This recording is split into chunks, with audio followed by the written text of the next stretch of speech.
Hello বন্ধুরা, নতুন সিম দিয়ে চারা পোনার ঝোল করে দেখাবো। এইভাবে রান্না করলে বাড়ির বড় থেকে বাচ্চা সকলেই খেতে পারবে।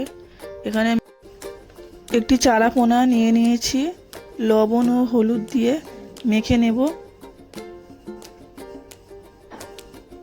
একটি কড়াইতে তেল গরম হয়ে গেলে মাছগুলি একে একে ভেজে নেব। মাছ ভাজা হয়ে গেছে, একটি পাত্রের মধ্যে তুলে নেব।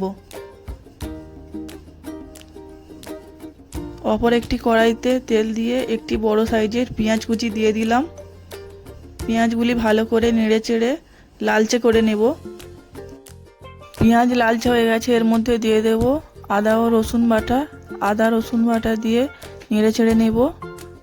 এর মধ্যে দিয়ে দেব পরিমাণ মতো লঙ্কা গুঁড়ো ও হলুদ গুঁড়ো দিয়ে ভালো করে নেড়ে চেড়ে অল্প পরিমাণের জল দিয়ে মশলা কষিয়ে নেব। দেখুন মশলা থেকে তেল ছেড়ে দিয়েছে।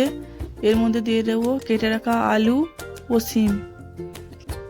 এর মধ্যে দিয়ে দেব টমেটো কুচি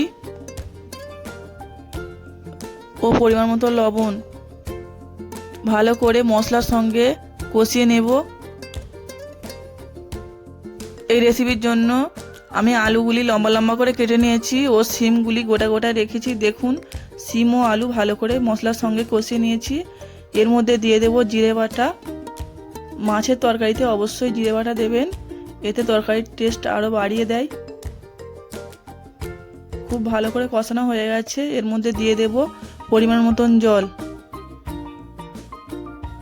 ঢাকা দিয়ে আমি কয়েক মিনিট ফুটিয়ে নেব।